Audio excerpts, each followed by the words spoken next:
Picture this. You're an Earthworm, minding your own business, when a human-sized supersuit falls from space, mutates your body, and allows you to take control of it. Suddenly, you're given the knowledge of an evil alien queen trying to take over the world, and you know, right then and there, that somebody has to take care of that. Oh, I guess Earthworm Jim can.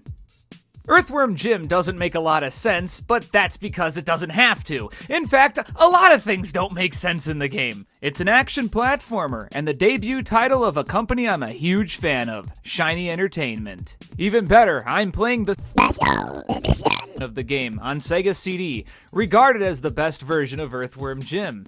As well, it's going to be this game's 30th anniversary in 2024, so what better time than now? This does make me question, though. Is it good? Is it bad? Well, I know the answer, but you don't. So let's take a dive. Earthworm Jim starts us out with an outstanding first impression. Extremely good visuals, snappy controls, and the least wacky thing in the game. You launch a cow into space at the start. What a first impression. Besides New Junk City setting an amazing foundation to how good the art for this game actually is, it also incorporated every major American city into it. I mean, look at it. Tires and garbage everywhere. 1-to-1 with Chicago, I swear. Oh, and the music. Ooh, this is a good song.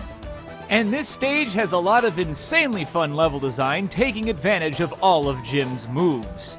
Oh yeah, you don't really know what Jim can do, huh? Jim controls with extreme snappiness. He can run and jump along with climb and hover by spinning his head. Yeah, his head. That's not even the most creative move.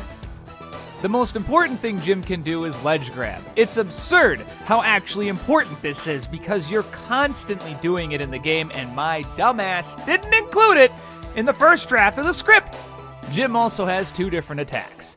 The first is his gun that leaves you stationary, lets you fire in all 8 directions, and it has ammo.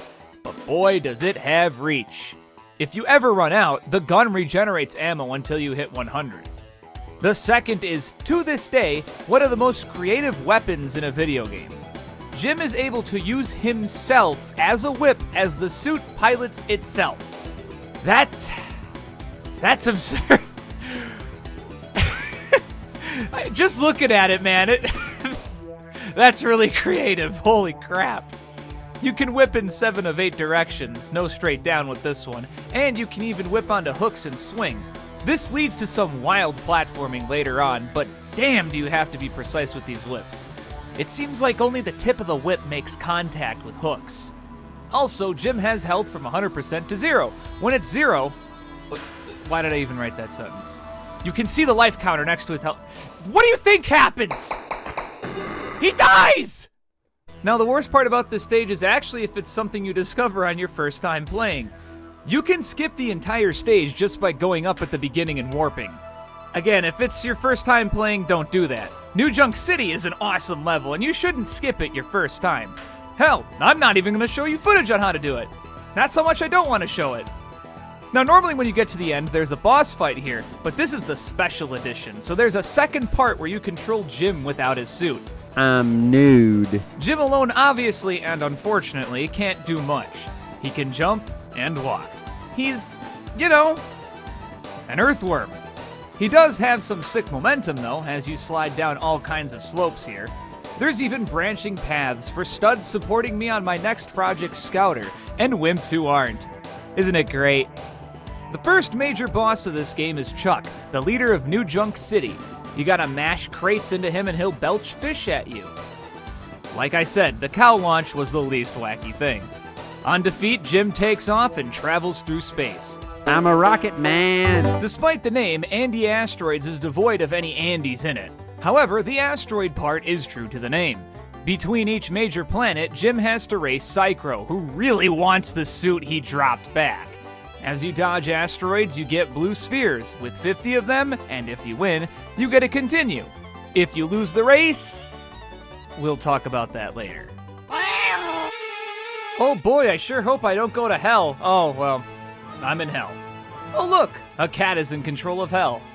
Yeah, that makes sense. Sorry fellas, I'm a dog person. I hope there's a stage with a dog that's an escort mission in this game. That would make me very happy.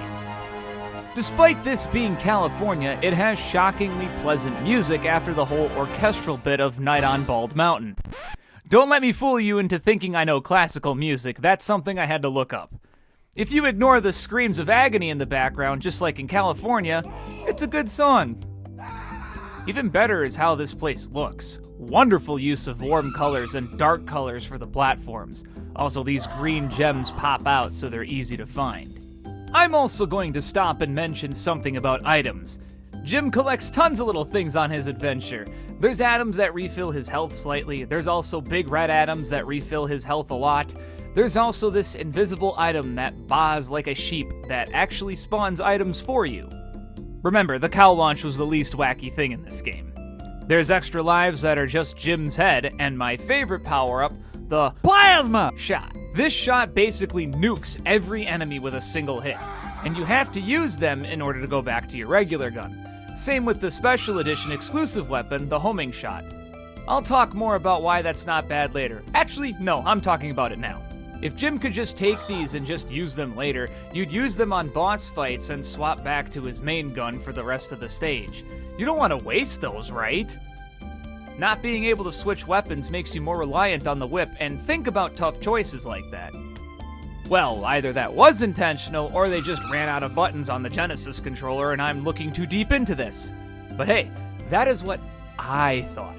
If I'm wrong, I'm wrong. But I like my theory. So let's go back to Hell. Yeah, doesn't that sound fun? Hell is filled with the kind of enemies you'd expect in the real Hell. Cat ghosts, lawyers, and snowmen, to name a few. Despite it being Hell, it's a good stage. The special edition actually gets rid of a few speedrun tricks in this stage, but you can still skip a few things if you want it. Nearing the end of this stage, you have to fight Evil the Cat. Yeah, that's his name. First in your suitless form, jumping over explosions to get rid of Evil's support beam, and then again by getting rid of his 9 lives in the funniest way possible. 1, 2, 3, 4, 5, 6, 7, 8, 9. I hope this sequence has permanently affected how you count to 9 for the rest of your life. Well, it's a good thing Evil is dead and will definitely not be coming back in the sequel. After this stage, you get a new stage that was made specifically for Special Edition, with early 90s CG-rendered bees, and there's a big monster that kills you in one hit. This here is Big Bruty, a well-animated blind monster that has to be tricked to maneuver around him. Bruty may be blind, but if he smells you, he is going to chase you and he is going to mess you up.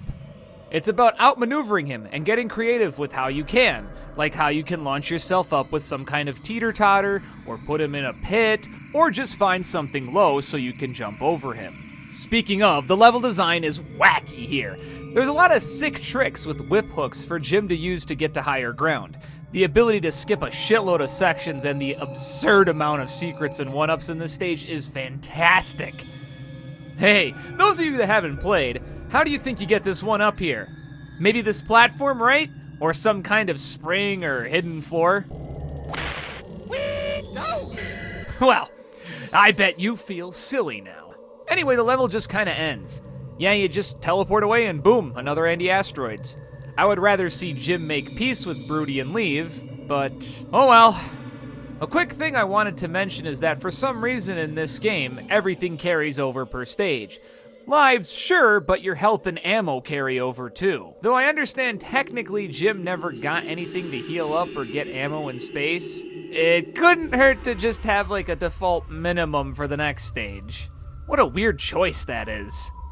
Oh yeah. Down the tubes is where the game starts to really ramp up, and the first part is probably my favorite level in the game.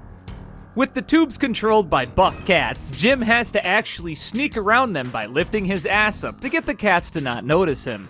There's also these smaller orange cats that beat the shit out of Jim. Luckily, the natural predator of these cats is here, bear-sized hamsters, and they can take them out. Like I said, the cow launch was the least wacky thing. I gushed about it a little bit, but Earthworm Jim has amazing music. This game's soundtrack was made by, there's so many conflicting sources on this. It's either Mark Miller, Tommy Tallarico, or both of them. But what matters is that the soundtrack rules. Sound effects are also great in this game. Earthworm Jim seems to pull from the Hanna-Barbera library, and they don't sound too bad compression-wise. Jim himself also has a voice, and he's voiced by his creator, Doug TenNapel, and is notoriously Texan. Groovy! Whoa, Nelly! Wee doggy! I think Doug did a great job voicing Jim. And it's amazing that, despite not being a voice actor himself, he's pretty good still. As you progress further and further down the tubes, you'll find a part where you have to venture outside in a little submarine. These sections are scary. Jim has a limited supply of oxygen and the sub has momentum to it. Of course, hitting walls continuously starts to break the sub. While there are oxygen resuppliers, it's still really tense trying to either not die from oxygen running out or the submarine imploding on itself hitting a wall. Also, there's a stupid orange cat here that just completely fucks you up if you don't have enough health or a plasma shot. Fuck you, whoever put that there. Oh, there's the cow I launched. Well, luckily it's only a section or two of this. They wouldn't do something so ridiculous like have one oxygen refiller and you having an extremely tense race, would they? So after this level, there's a race with a single oxygen refiller and you have 99 seconds to make it to the end of the tube race. There is a hidden air tank that you can find, but sorry, but I was way too scared trying to get through this. This section's really stressful. As a kid, it was bad. As an adult, it's bad. I've always dreaded this section.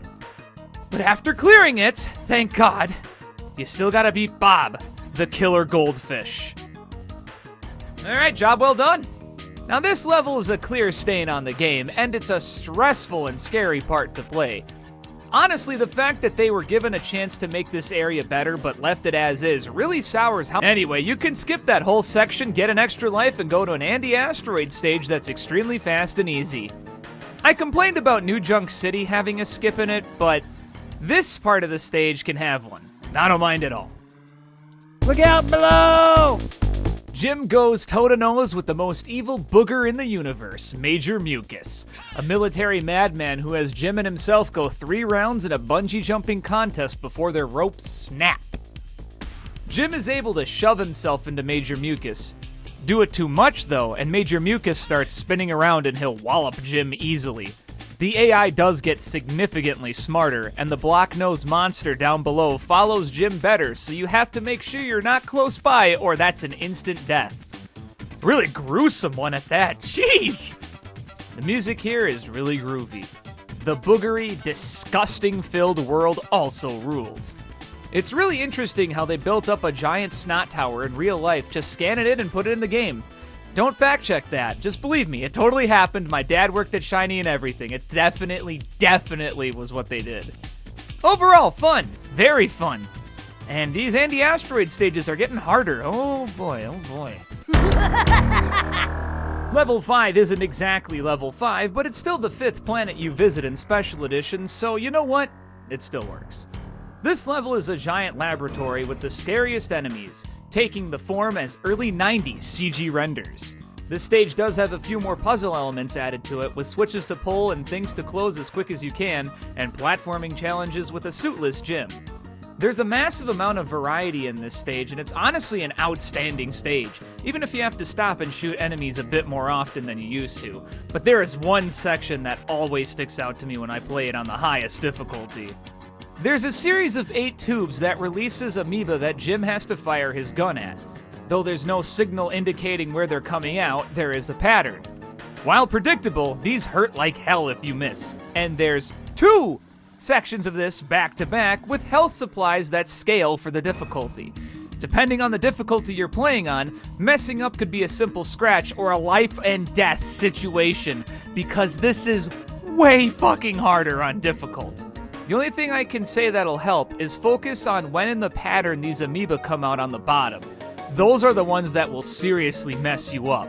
But if just one thing was different, these guys doing less damage, an indicator where they're coming out, or more health and ammo, this would be so much nicer. While I am playing on difficult for a good reason, this is the only moment in the entire game where I'm like, Holy shit, that was really hard. So back to level 5. As you're going through level 5, you may... Huh? So one thing I'm pretty sure has been subtly mentioned is that Earthworm Jim has lots of secrets in its level design.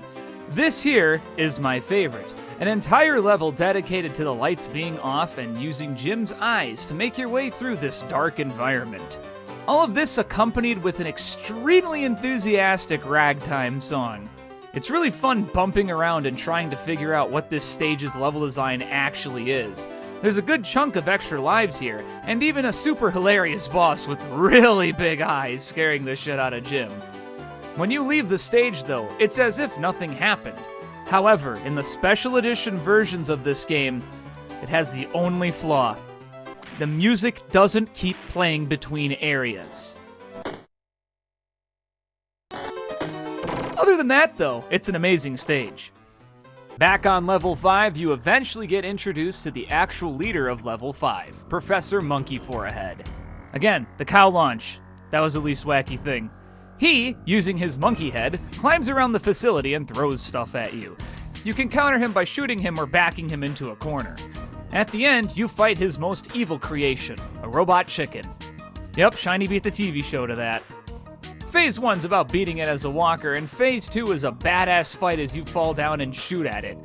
This phase can be hard. I think my only tactic was just running away and firing really quickly and going from one side to the other. At least you can shoot the bombs, too. A tricky fight, but back to the asteroids once again. Oh hey, there's an escort mission with a dog in it. I'm happy. Actually, really happy too, because this stage is fun. What makes For Pete's Sake interesting is despite being an auto-scroller, you are more or less in control of Peter's speed. You can shoot him to stop him, or whip him to make him jump and move faster. And there's a shockingly good amount of puzzles to traverse Peter on. And if you fail, he turns into a monster, eats you for a bit, and takes you back. Despite this, and the enemies trying to stun you, this stage is rarely frustrating, and it's honestly a neat change-up. Speaking of change-ups, now that you've seen enough of this game, I wanted to talk about version differences. Do you remember way back at the beginning of the video when I said the special edition of Earthworm Jim is the best way to experience the game? Come on, I know you can remember it without going back to the beginning, I know you can. Well, I think there's an easy way to compare that. I have rewritten this section multiple times to try and get it shorter because I don't want to go over every single tiny minute detail with the many ports of this game. So, I'll just say this. The Sega Genesis and Super Nintendo were the first versions of the game. The Genesis version edges out over the Super Nintendo due to better music, animations, extra level I'll talk about soon, and more sprites on screen. The Super Nintendo version isn't bad, but it's weaker. I also brought up this section here because Pete's stage is blue on the Super Nintendo. I don't know why, it just is. Game Boy Advance version. Don't. HD port is okay, but good luck being able to play that now. It does some good, it also does some bad. And it stole art! I haven't played the DOS version, but it looks alright. I haven't played the Game Boy, Game Gear, or Master System versions of the game, but it's a 16-bit game made 8-bit that uses 3 buttons. You tell me how those go. Special edition, though? Extended stages, CD quality music, new skips, new stages, and yeah, it's the best version of Earthworm Jim. If you're gonna play Earthworm Jim, play the Special Edition, PC or Sega CD version. If you can't for some reason, the Sega Genesis version is good too. Just be aware of the tube race you can't skip. Oh, there's that cow I launched. Hey, an advanced route? Don't mind if I do. Oh no! Oh god! Oh my god! Come on! Oh, that wasn't too bad. Well, see you later, Pete.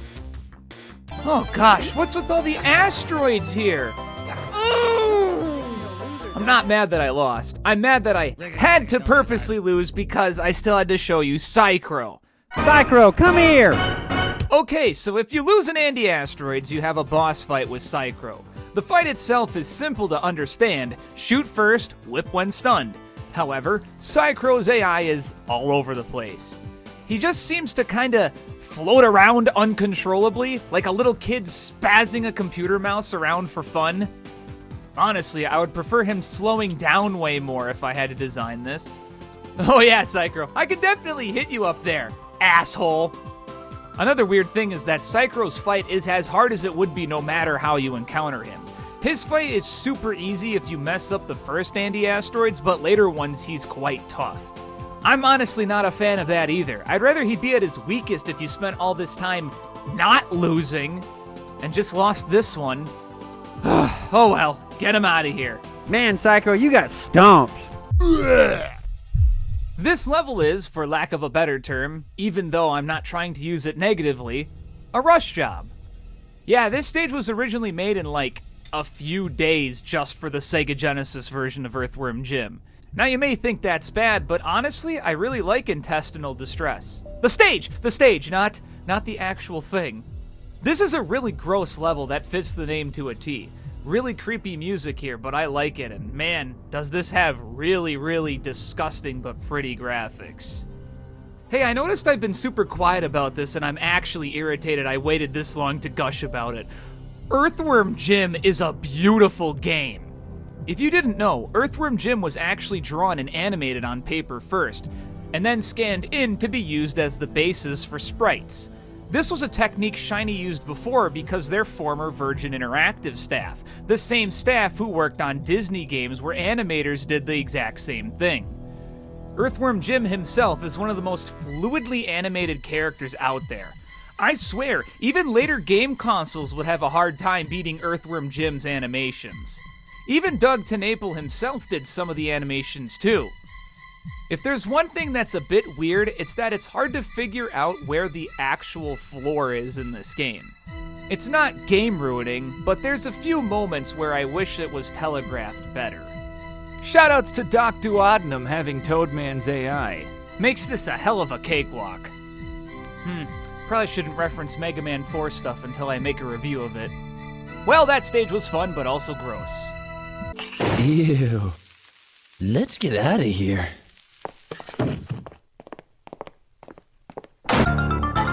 Sharp! Now you may be thinking, Buttville. I'm sure Stolken will have some kind of joke to go with this. You'd be wrong, but I have a lot to say about this stage. You may think some jackass designed this, however, don't assume that this spike section is scary. It's quite simple to maneuver around this and get tons of extra assets like lives and plasma shots. The section after also has a lot of cheeky designs too, with whip towers to climb up. Though there's still an asinine amount of spikes, a shitload of bees, and asshole enemies that instantly kill you from the shadows, the stage itself is honestly super fun. I'm a huge fan of the brain motif for the level design here, and I love the stormy backgrounds. Oh look, there's the cow I launched. But this stage won't let you bum around, as there are these circular platforms that shove you off if you stand on them for too long. If there's any crack in this stage, it's that the last whip before you land on Queen Slug for a butt is really tricky.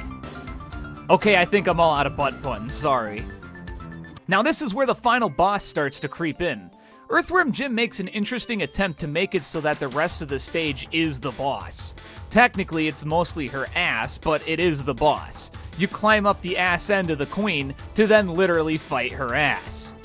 Afterwards, you go below and find Snot platforms that lead you to the queen herself.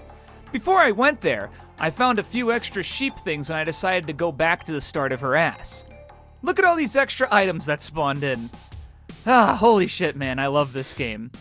That's the queen! This fight is sadly a bit weak. You're just spinning around in a circle and firing at her. Now you may simply think to just continuously fire, but if you run out of ammo, oh man, good fucking luck. A little bit of a lame boss, but you know what? At least the atmosphere and everything still makes it kind of exciting. So on her defeat, Jim actually flat out kills her. She's not coming back. Gone. Extinct. You'll never see the evil queen pulsating, bloating, festering, sweaty, pus-filled, malformed slug for a butt ever again. I don't even have to make this shit up. That is actually her name. Now you get to see the reason why I beat this game on difficult. You're the best! Boy, you've really whipped this game. I mean, you can put it back on the shelf. You've mastered it. That's right. On difficult. It's because I'm the best. That's incredible. Shiny said so. I couldn't even do that. Even if this review only gets I'm telling 40 you, views, this is still the best review of Earthworm Jim ever, because Rest Shiny assured, said, I if am you- the best. If you ever feel bad about yourself, think about this day and what you're hearing right now. You are the best. With that If newfound you knowledge, fail at that does anything, mean you're going to you can have to buy laugh the track Necrolepsy and meet. support me on You just sit Patreon there for and Scouter raise to your do head well. up and say, I mean, I am the Shiny best. said, You got to help me I out. was the I'm the best. best. And banging on Shiny the best. I'm said, last place, but I I'm the am best. the If you wake up best. someday and you're, I'm the best. I'm the best. I'm the best. Oh, right, the actual ending. I almost forgot. Almost, because Shiny said I'm the best. So it wasn't really hinted at in any way, shape, or form, but that's the joke. Jim went to save Princess What's-Her-Name. I don't know how many times I've said that's the actual name, but this is gonna be the last time. After his insanely smooth and well-animated cartoon head bonk, he leans in for a kiss and... well, there's that cow I launched. There's more to this ending, but you know what? I'm just gonna call it here. Overall, Earthworm Jim is a fantastic game. Even as a parody of mascot platformers, this game excels in so many fields beyond just that generalization. Outstanding gameplay, really great exploration heavy level design, fantastic music, amazing animation, and really funny moments, but a few flaws here and there. I wouldn't say it's my favorite game of all time, but man, this is definitely somewhere in my top 50. This is a really good game. If you really wanted to give this game a shot, try to play the special edition of the game. Unfortunately, you can't buy it anywhere. At all. I mean, you could do that, or you could just do things the naughty way and play quite possibly the best Sega CD game ever made. Yeah, it does beat Popful Mail for me. Of course, if you're upset that you had to do things that way and want to spend money, you can always check out my games. Necrolepsy is an action platformer Metroidvania that's quite wacky, just like Earthworm Jim. Scouter is my next major project that's also going to be an action platformer and is going to also be pretty wacky, and you can help fund it on Patreon. Man, what a good game. It's going to be a shame that I won't be able to play something as good for a while. This game did have a sequel, but I need to be careful about making promises like that. Nightshade, Mega Man 4, and Bloody Roar 2 are all on there, too. We'll see. I'll definitely have something picked out for the next video. So with that, see you next time.